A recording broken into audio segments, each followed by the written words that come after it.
어떤 성도님이 교회를 갔다 오셔가지고 좀 실망스러운 표현을 한 가지를 하였습니다. 모든 성도들이 함께 예배를 드리고 이제 예배를 마친 다음에 이제 주차장에서 차를 빼는 과정 가운데 그 옆에 있는 차에 이렇게 기스를 내고 말았습니다. 자, 어떻게 해야 되겠습니까? 그런데 이 주차장에서 그 기스를 낸 것 때문에 싸움이 일어났습니다. 그런 모습을 보면서 마음이 상하였습니다.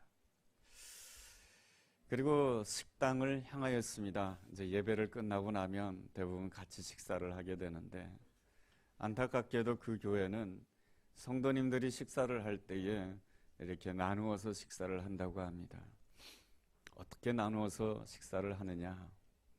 좌파와 우파로 나누어서 식사를 한다라고 합니다. 얼마 전에 한 장관의 임명이 있었습니다. 그것으로 인하여서 온 나라에 또한 데모가 있었고 또 갈등이 있었습니다. 한쪽에서 그 장관의 임명은 잘못되었다라는 그러한 주제를 가지고 식사를 하면서 얘기가 진행되었습니다. 그러자 한쪽에서 일어나서 교회 식당을 다 나가더라는 것입니다. 이런 모습을 보면서 우리 그리스도인들은 하나님께 예배드리면서도 이 세상의 모습을 그대로 다 가지고 있구나. 이것이 마음이 참으로 아팠다라고 하는 것입니다. 오늘 우리가 하나님께 예배를 드리고 있습니다. 하나님께 예배드리는 이유가 무엇입니까? 그것은 바로 하나님의 영광을 위한 것입니다. 그리고 하나님의 영광을 나타내기 위한 것입니다. 하나님의 영광이 무엇이겠습니까? 요한일서 4장 8절에는 하나님의 영광을 이렇게 표현해 주고 있습니다. 하나님은 사랑이시라. 하나님의 영광이 아름답게 나타날 때가 언제냐면 사랑할 때에 영광이 나타나게 되는 것이죠. 사랑의 특징이 있습니다. 사랑이 있는 곳에는 언제나 흘러넘침이 있습니다. 사랑이 흘러넘치게 되면 어떤 역사가 일어나는지 아십니까? 창조의 역사가 일어나게 되는 것입니다. 하나님은 처음부터 사랑으로 존재하신 하나님이십니다. 사랑은 혼자 할 수가 없죠. 그래서 우리가 섬기는 하나님은 세 분 하나님이시랍니다. 성부 하나님, 성자 하나님, 성령 하나님. 이 세 분 하나님이 늘 서로 사랑하며 하나가 된 가운데 존재하신 하나님께서는 그 사랑이라고 하는 것은 언제나 흘러넘치게 되어 있는 것이죠. 그래서 그 말씀이 창세기 1장에 나와 있습니다. 그 말씀을 읽어보면 이렇습니다. 태초에 하나님이 천지를 창조하시니라. 땅이 혼돈하고 공허하며 흑암이 깊음 위에 있고 하나님의 영이 수면 위에 운행하시니라. 하나님이 이르시되 빛이 있으라 하시니 빛이 있었고 하나님 보시기에 좋았더라. 하나님의 놀라운 창조의 역사가 일어나게 되면 하나님 보시기에도 좋은 것이고 우리 안에도 만족함이 있는 것입니다. 이 창조의 역사는 이 사랑에서 시작되는 것입니다. 이거 제가 좋아하는 맥심입니다. 이 맥심을 이 공식 석상에서 선전하는 것이 아니고요. 그냥 저는 항상 이것을 이렇게 부릅니다. 막대기 커피. 저 막대기 커피 주세요. 그러면 제 안에는 이 3개짜리라는 것을 압니다. 이것을 누가 만들었습니까? 초등학교 5학년짜리 아이가 만들었습니다. 어머니가 노점상을 합니다. 매일같이 어머니가 비닐루 봉다리에다가 설탕, 프림, 커피를 넣어서 늘 출근을 합니다. 왜냐하면 쉽게 타먹으려고. 제가 얘기를 잘못했네요. 맨날 3개를 타먹자. 이 어린아이가 비닐루 봉지에다가 늘 3개를 넣어줍니다. 엄마로 하여금 한꺼번에 터서 커피를 마시라고 말이죠. 이 어머니가 노점상 하다 보니까 늘 피곤하다 보니까 커피를 매일 마시는 것이죠. 그래서 그 아이는 이 특허권을 이 기업에다 팔았다라고 하는 것입니다. 여러분, 놀라운 아이디어는 어디에서 나오는 것입니까? 언제나 사랑에서 나오는 것입니다. 놀라운 아이디어는 바로 흘러 넘칠 때 나오는 것입니다. 하나님의 사랑이 흘러 넘치게 됩니다. 그렇지만은 이 땅의 형편은 어떻습니까? 성경을 읽어본다라고 한다면 혼돈하고 공허하고 흑암이 깊음 위에 있었다라고 말씀해주고 있습니다. 혼돈이라고 하는 것은 무질서하다라고 하는 것이며 공허라고 하는 것은 허무하다고 하는 것입니다. 그리고 흑암이 깊음 위에 있다라고 하는 것은 앞날이 캄캄하다라고 하는 것입니다. 하나님께서 창조하실 때에는 혼돈이 문제가 되지 않습니다. 하나님께서 사랑으로 창조하실 때에는 공허가 문제가 되지 않습니다. 하나님께서 사랑으로 창조하실 때에는 앞날이 캄캄하다라고 하는 현실이 문제가 되지 않습니다. 하나님께서는 혼돈스럽고 공허하고 그리고 흑암이 깊음 위에 있다 할지라도 하나님께서는 사랑으로 창조하시길 원하십니다. 왜냐하면 사랑은 막 흘러 넘치기 때문에 그런 것이죠. 사랑의 또한 아름다움이라고 하는 것은 품어주는 것입니다. 우리가 방금 읽었지만 이러한 말씀이 있지요. 창세기 1장 2절에 보면 혼돈하고 공허하고 흑암이 깊음 위에 있었지만 하나님의 영이 수면 위에 운행하시더라 라는 말씀이 있습니다. 운행이라고 하는 이 뜻은 무엇이냐면 닭이 알을 품는 행위를 말하는 것입니다. 수면 위에 운행이라고 하는 이 표현은 바로 품는 것을 말하는 것입니다.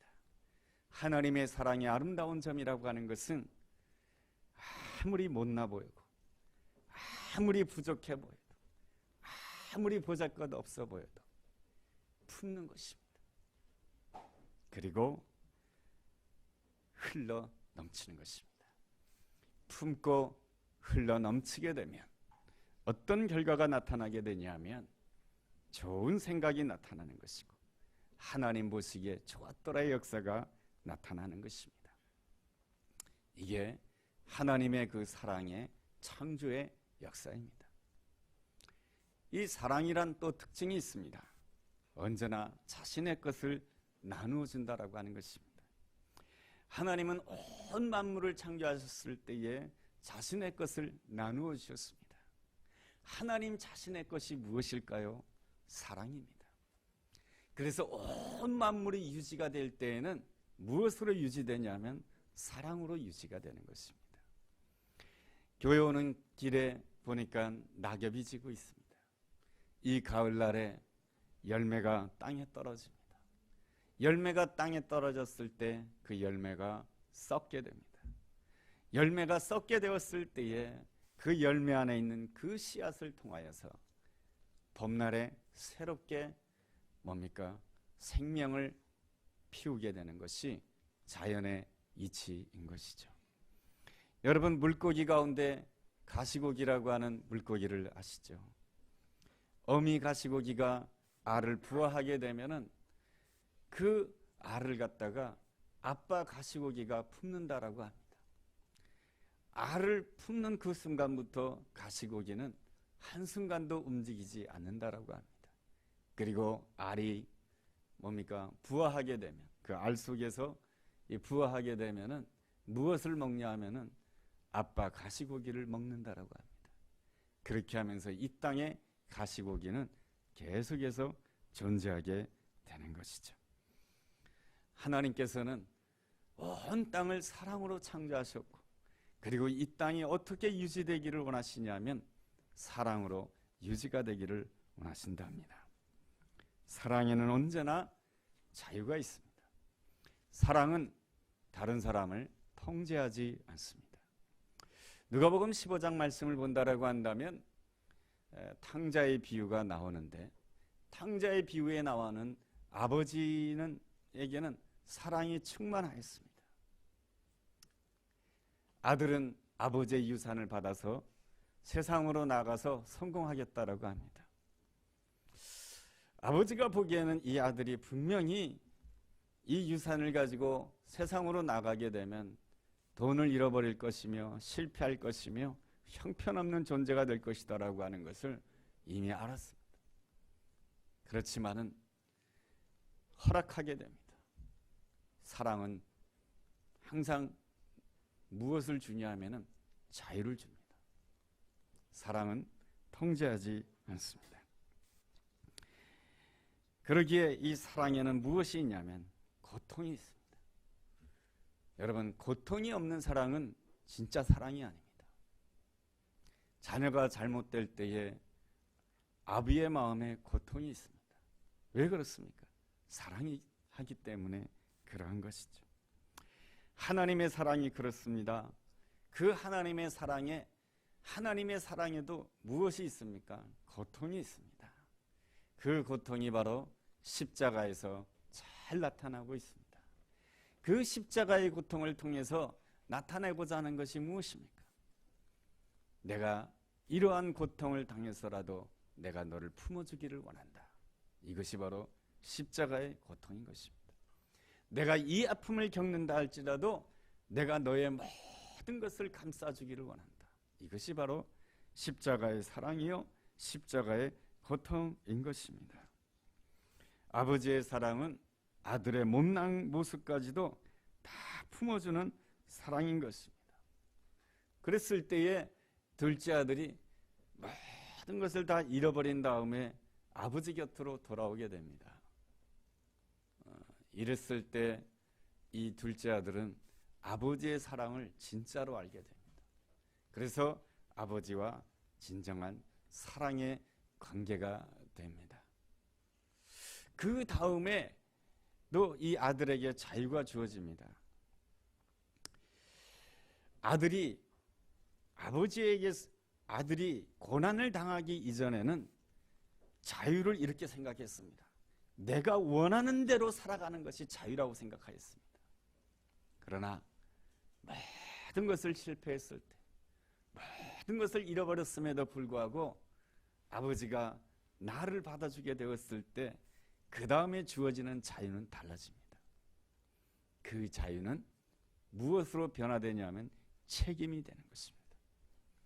내게 어떤 자유가 주어진다 할지라도 나는 아버지의 사랑을 확인하면서 살아가는 존재며, 내게 어떤 자유가 주어진다 할지라도 나는 어떤 사람으로 살아가는 존재냐면 아버지의 이름으로 살아가는 존재가 되는 것입니다. 그래서 사랑을 아는 자의 모르는 자, 몰랐을 때의 그 자유라고 하는 것은 내 마음대로 살아가는 것이 자유이지만, 그 사랑을 알게 되었을 때의 자유라고 하는 것은 무엇으로 변화되냐면 책임으로 바뀌어지는 것입니다. 그래서 어떠한 형편, 어떤 문제 가운데 있다 할지라도 아버지의 이름을 높이기 위해서 최선을 다하는 자가 됩니다. 여기에는 억지가 없습니다. 여기에는 자원하는 마음이 충만합니다. 여러분, 이때야말로 하나님이 가장 원하시는 때입니다. 이때야말로 아버지가 누구를 찾은 때입니까? 아들을 찾은 때인 것이죠. 이때야말로 아버지와 아들과의 아름다운 관계가 된 것입니다. 이런 관계를 성경에서는 무엇이라고 표현하냐면 생명이라고 표현하는 것입니다. 그 생명은 변하지 않는다라고 하는 차원에서 영원한 생명이라고 표현을 하고 줄여서 영생이라고 말을 하는 것입니다. 성경의 아름다운 사람들을 보면은 다 영생을 누린 사람들입니다. 대표적인 사람이라고 한다면 다니엘서 3장에 나와 있는 다니엘의 세 친구가 있습니다. 왕의 금신상에게 절하라고 합니다. 바벨론 포로로 끌려가서 느부갓네살이라고 한다면 당대의 바벨론의 최고의 왕이었던 것입니다. 그는 금신상에다가 모든 사람들이 절을 해야 살 수 있다라고 말합니다. 다니엘의 세 친구는 하나님 이외에는 우상에게 절을 할 수가 없었습니다. 그래서 이 다니엘의 세 친구는 뜨거운 풀문불 속에 들어가야 했습니다. 그랬을 때에 다니엘의 세 친구가 고백을 하게 됩니다.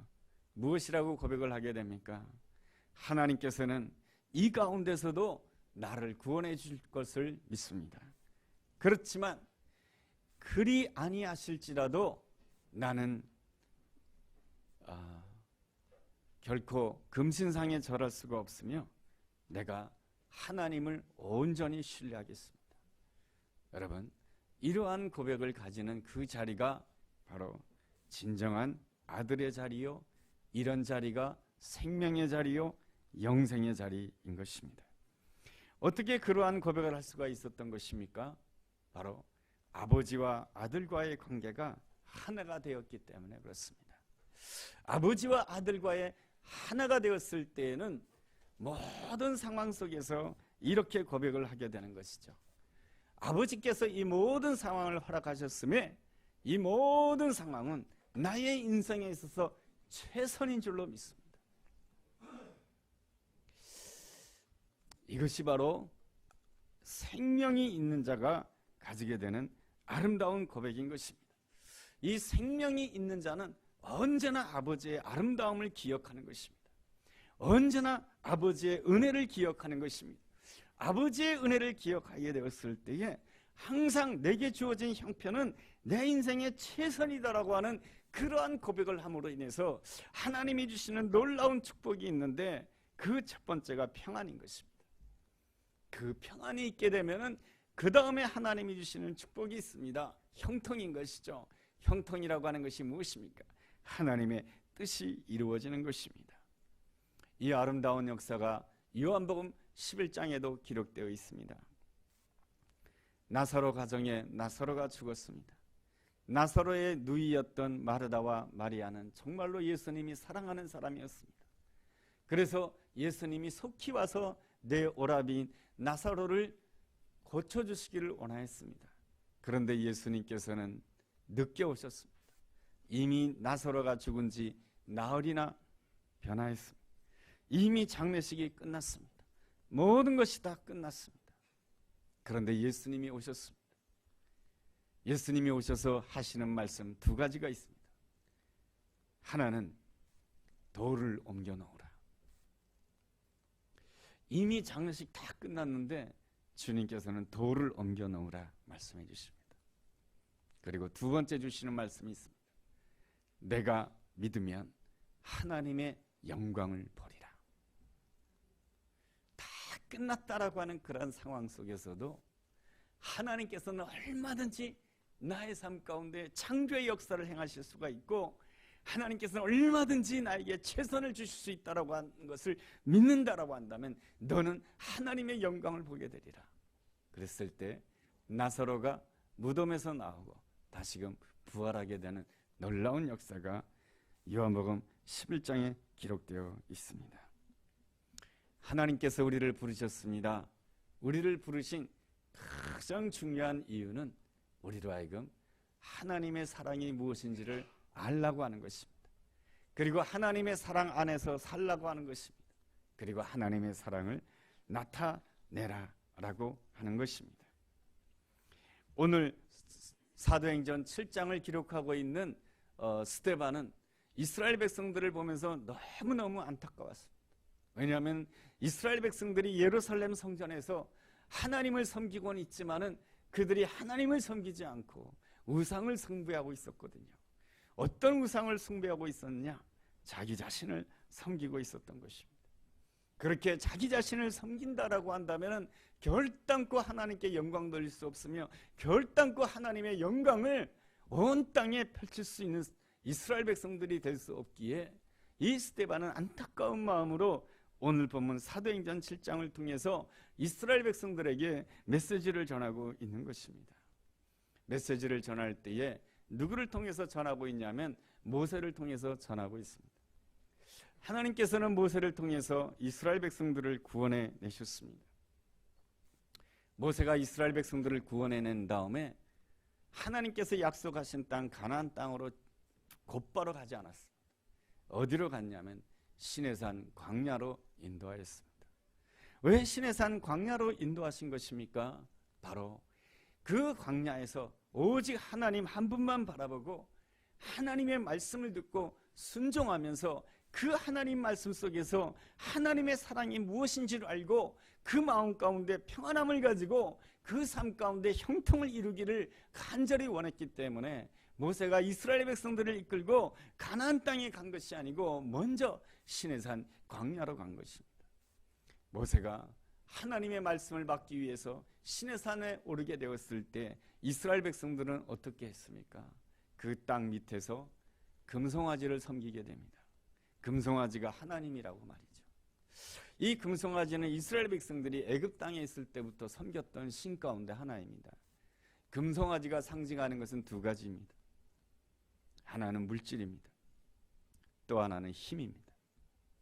그래서 이스라엘 백성들은 하나님이 말씀하시는 그 하나님을 섬기기보다는 내가 원하는 하나님을 섬기기를 원했던 것입니다. 이것이 바로 이스라엘 백성들의 가장 큰 문제였던 것입니다. 그런 거로 이스라엘 백성들이 겉으로는 하나님을 섬겼지만 마음속으로는 누굴 섬겼냐 하면 자기 욕심을 섬긴 것입니다. 자기 자신을 섬기게 되면 나타나는 현상이 있습니다. 어떤 문제가 일어나게 되면 곧바로 반응합니다. 나에게 손해가 주어지게 되면 곧바로 반응하게 됩니다. 곧바로 반응하게 되면 내 안에 무엇이 나오게 되냐면 분노가 나오게 됩니다. 곧바로 반응하게 되면 내 안에 무엇이 나오게 되냐면 미움이 나오게 됩니다.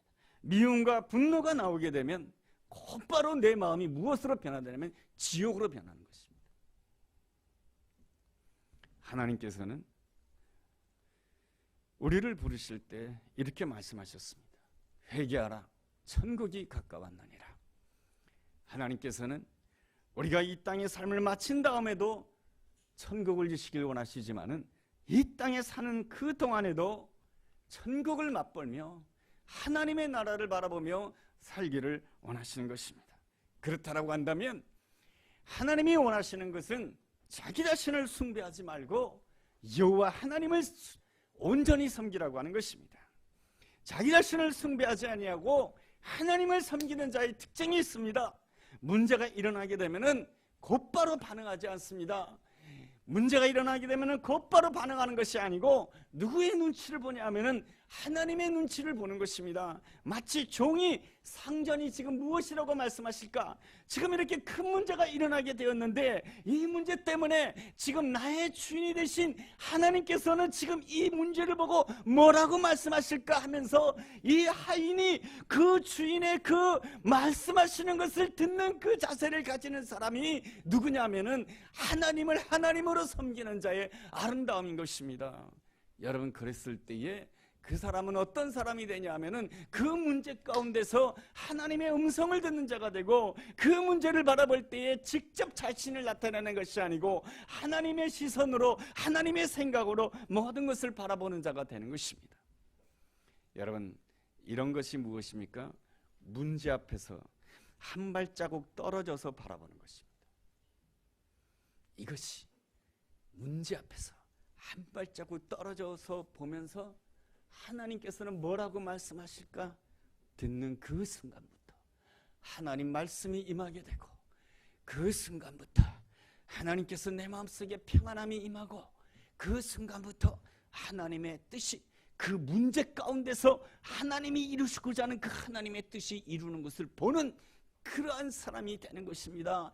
그랬을 때 우리는 그 문제 가운데서 무엇을 누리는 자가 되냐면 천국을 누리는 자가 되고, 우리는 이 땅에서도 천국을 누리다가 이 땅에서의 내 생명이 끝나는 그 순간에 하나님이 예비해 놓으신 영원한 천국에 들어가게 되는 것입니다. 여러분, 이 땅에 사는 동안에 일생 동안 지옥에 살다가 하나님이 준비해 놓으신 천국에 들어갈 수가 없어요. 이 땅에서도 천국을 살아야 하나님이 예배해 놓으신 천국에 들어가는 아름다운 하나님의 사람이 되는 거예요. 그러려면 하나님이 함께 하시는 놀라운 은혜를 체험해야 돼요. 하나님이 함께 하시면 그 교회에서 차를 빼다가 기스가 갔어요. 하나님, 어떻게 하면 좋지요? 그렇군요. 하나님, 이 기스 낸 것을 통해서 저 성도님과 교제하라고 하는 하나님의 뜻이 있나 보죠. 죄송합니다. 미안합니다. 제가 어떻게 하면 좋을까요? 이것을 통해서 그에게 하나님의 사랑을 전하는 제가 되기를 원합니다. 여러분, 그러면은 그 막 싸웠던 현장이 나타나는 것이 아니고 그 현장이 천국이 되는 것이죠.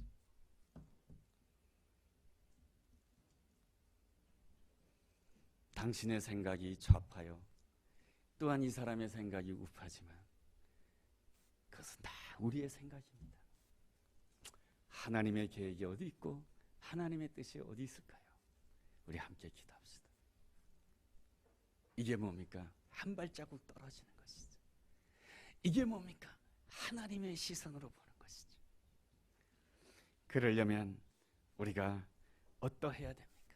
여러분, 이 은혜를 주시기 위해서 하나님께서는 우리에게 무엇을 허락하시는가? 44절에 있는 말씀처럼 광야를 허락하시는 것입니다. 이 광야를 온전히 감당하기 위해서 하나님께서 믿음의 조상들에게 무엇을 주셨냐면 44절에 보니까 증거의 장막을 주셨다라고 했습니다. 이 증거의 장막, 여러분, 솔로몬이 성전을 짓기 이전에는 늘 하나님의 성소는 장막 가운데 있었습니다. 여러분, 이 장막 안에는 4가지가 있습니다.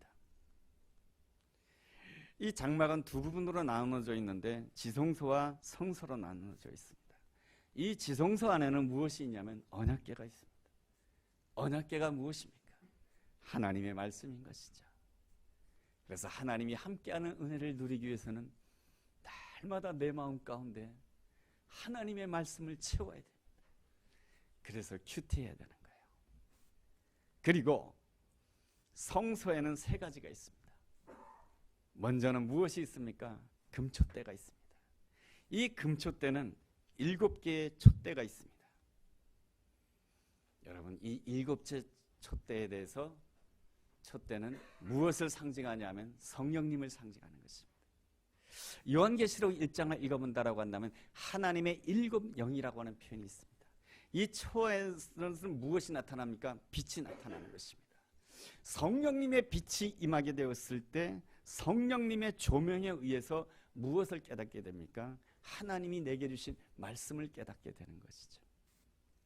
그래서 성령으로 채워야 됩니다. 그 다음에 있는 것이 있습니다. 분향단이 있습니다. 이 분향단이라고 하는 것은 향을 피우는 것이죠.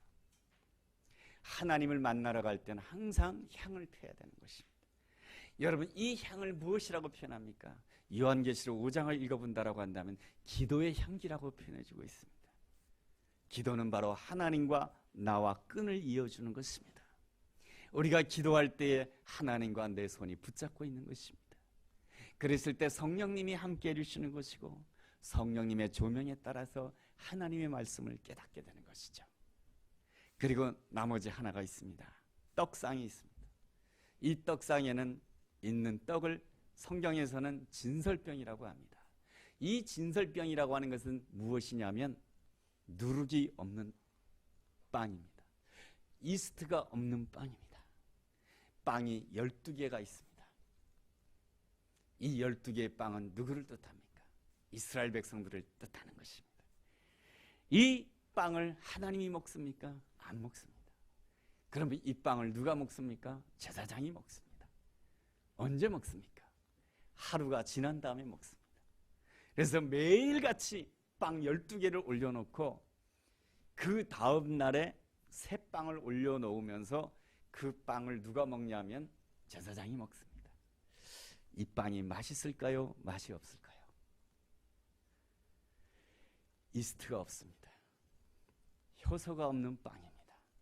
그리고 하루가 지났습니다. 다 식은 빵입니다. 맛이 없습니다.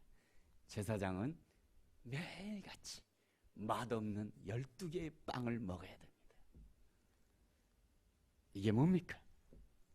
하나님께서는 우리를 택하실 때 제사장 나라라고 택해 주셨습니다.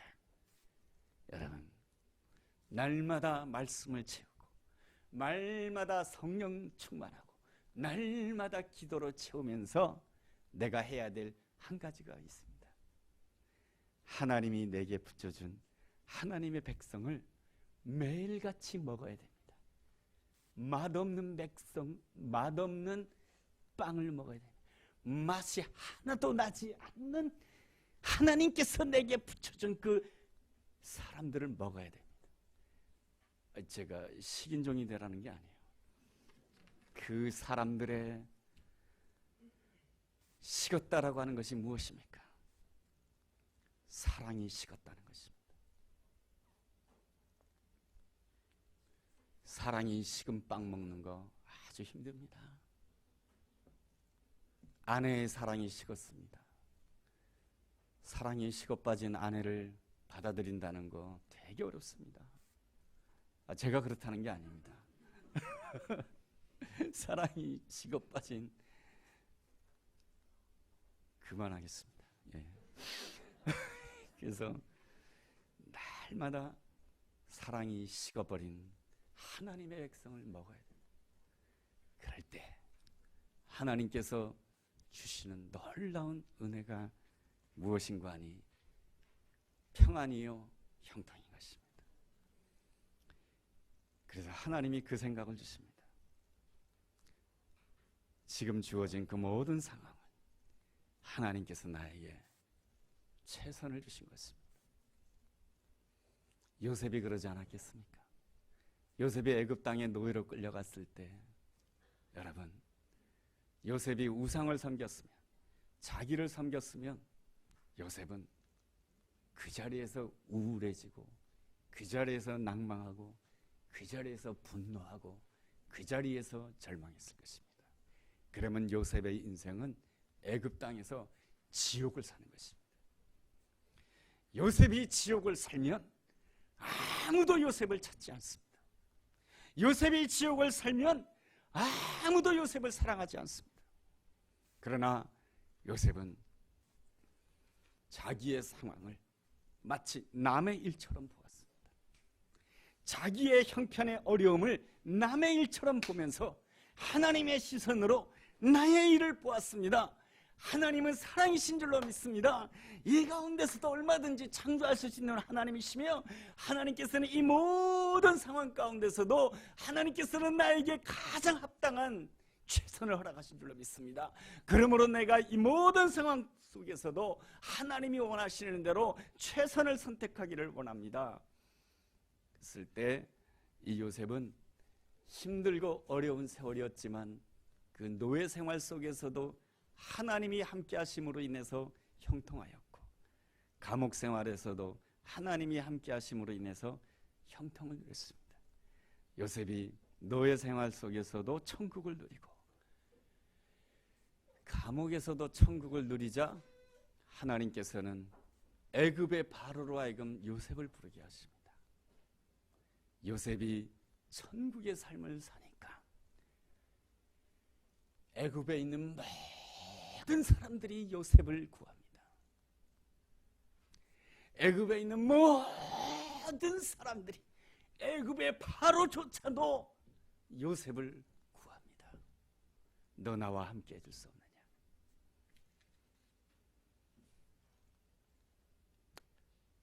우리의 삶이 내 자신을 섬기면 잘 될 것 같지만 절대로 안 그렇습니다. 우리가 눈을 들어서 하나님을 바라볼 때에 우리는 모든 형편 가운데서 한 발자국 떨어져서 보게 됩니다. 그래야 우리는 하나님의 영광을 보고 하나님이 일하시는 것을 보는 놀라운 축복의 사람, 천국을 사는 아름다운 사람이 될 수가